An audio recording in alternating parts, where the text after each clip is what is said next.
આ ગંભીરા બ્રિજ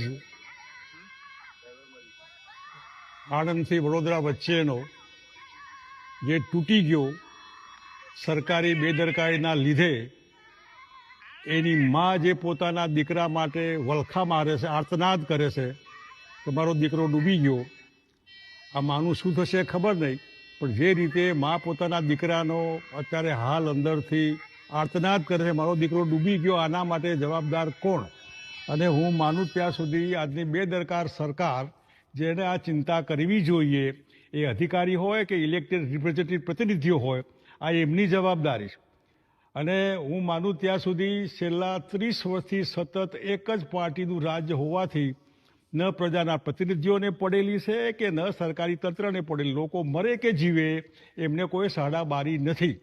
નાના એવા ચોમાસામાં જો રસ્તાઓ ખતમ થઈ જતા હોય, લોકો ડૂબીને એમાંય ખાડામાં પડીને મરી જતા હોય, વાહનો પડતા હોય, માણસો પડતા હોય, ઢોર પડતા હોય, હું માનું ત્યાં સુધી સરકારે આમાંથી ચામડી બચાવવી નહીં જોઈએ, જવાબદારી લેવી જોઈએ.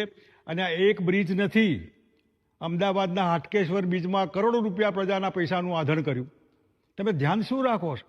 અંગ્રેજો વખતે ભરૂચનો ગોલ્ડન બ્રિજ, આપણો વિવેકાનંદ બ્રિજ, જે એલિસ બ્રિજ જેને આપણે કહીએ છીએ, એનું લોખંડ જુઓ, એની ડ્યુરેબિલિટી.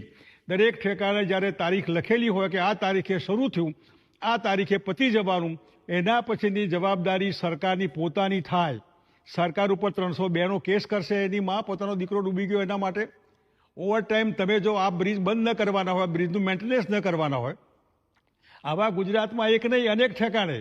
બીજી બાજુ આદિવાસી વિસ્તારમાં એક ગર્ભવતી બહેન જે ડિલિવરી માટે જોરીમાં નાખીને કિલોમીટરો સુધી દૂર લઈ જવી પડતી હોય, અને એક બાજુ સરકારની બેકાળજીના લીધે આવા બધા બ્રિજ, આ રસ્તા વગેરે વગેરે જેના લીધે લોકો મરી જતા હોય, હું માનું ત્યાં સુધી સરકારે ચિંતા કરવી જોઈએ. અને પ્રજા પણ પોતે વિચારે કે ખાડામાં પડીને મરવા માટે તમે 30 વર્ષથી એક જ પાર્ટીને આંધળા થઈને મત આપ્યા કરો છો, અને પછી પરિણામ ભોગવવા માટે બૂમો પાડો. તમને થતું નથી કે આપણે કહેવું જોઈએ કે બરાબર નથી? આમાં હિન્દુઓ આવે, મુસલમાન આવે, ખબર ના પડે આપણે હિન્દુઓ કે કોઈ પણ હોય, આમાં હિન્દુવાદ ક્યાં આવે?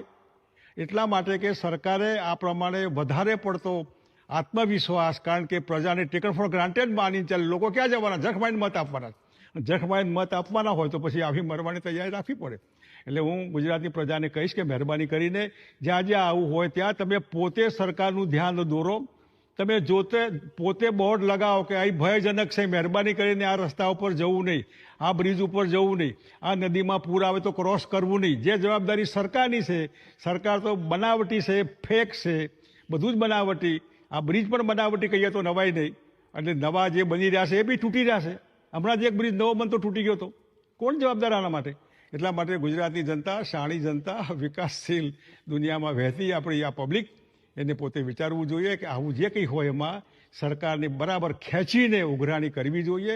અને સરકારે માનવતાના આધારે પ્રજાના પૈસા, પ્રજાના બધું જ પ્રજાનું, તો પ્રજાની સલામતીની ચિંતા નહીં કરવાની, એમને રામ ભરોસે મૂકી દેવાના, અલ્લાહ આશરે. અને એટલા માટે સરકાર ધ્યાન રાખે, ફરી આવું ન બને એનું તો કમસે કમ ધ્યાન રાખે. એ ભરૂચનો વિસ્તાર હોય કે વડોદરાનો વિસ્તાર હોય, સૌરાષ્ટ્રનો વિસ્તાર હોય, આખી બસ એક લોલિયામાં આખી બસ પડીને વર્ષો પહેલાં લોકો ડૂબીને મરી ગયા હતા. કોણ જવાબદાર આના માટે? એટલે આવું ફરી ન બને.